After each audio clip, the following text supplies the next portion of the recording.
चांदी की चेन पहनना मर्द के लिए हराम है जी, बिल्कुल हराम है। अगर पहने तो नमाज होगी, मकरूह होगी, दोबारा लौटानी पड़ेगी। मकरूह और हलाल में क्या फ़र्क है? देखो, कुछ चीज़ों के शरीयत में दलाइल 2 और 2 4 की तरह होते हैं, जिससे साफ पता चल जाता है कि ये हलाल है। कुछ चीज़ें ऐसी हैं जिनमें 2 और 2 4 की तरह पता है कि ये इस्लाम में क्या है, हराम है। कुछ चीज़ें ऐसी जिनमें दोनों तरफ दलाइल होते हैं। एक मुज्तहिद का ख्याल होता है कि ये नाजायज़ है, दूसरे का ख्याल होता है ये जायज़ है। तो जिसका ख्याल होता है नाजायज़ है तो वो उसके लिए हराम का वर्ड इस्तेमाल नहीं करते, क्योंकि सख्त लफ्ज़ है ना, उसके लिए मकरूह का लफ्ज़ इस्तेमाल करते हैं। लेकिन उनकी नज़र में होता वो नाजायज़ ही है। मकरूह से मुराद मकरूह तहरीमी होता है। तहरीमी का मतलब नाजायज़ है। जैसे झींगा है, केकड़ा है, इसके बारे में फुक़हा का इख्तिलाफ है। इमाम शाफी के यहाँ जायज़ है, इमाम हनीफा कहते हैं जायज़ नहीं है, क्योंकि किसी सहाबी से भी साबित नहीं है, ताबी से भी साबित नहीं है।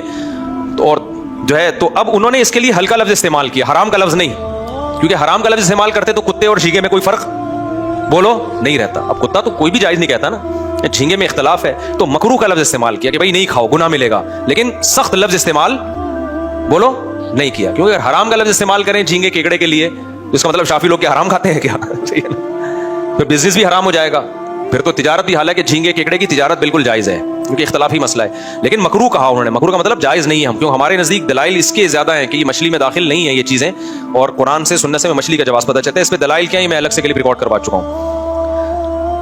तो उसमें फिर ये होता है कि अगर कोई कुत्ता खा रहा है तो बहुत गलत कर रहा है, झींगा खा रहा है तो उसको ये कहा जाएगा भाई एक फ़िक़्ह को फॉलो करो यार तमीज़ से। केकड़ा खाने के लिए तुम शाफी बन जाते हो, झींगा, और जब बगैर वली के निकाह की बात आती है तो हनफी बन जाते हो। तो ये क्या इधर उधर पैंतरे बदल रहा है? तो एक को फॉलो करो ना तमीज़ से। तो इतनी तंबीह की जाएगी, इससे ज़्यादा आगे नहीं बढ़ा जाएगा। तो हम भी यही कर रहे होते हैं। मैं नहीं खाता झींगा, मुझसे कोई मसला पूछे मना कर देता हूँ, फिर भी मेरे सामने भी बैठ के खा रहा हो तो छेड़ता नहीं हूँ उसको, छेड़ता उसको जो कुत्ता खाया मेरे सामने बैठ के, उसको बोलूंगा अपने घर जाके खाइए, हमारे सामने हमारी वो नहीं खराब कर दो। अच्छा मेरे भाई, ये हो गया मकरूह।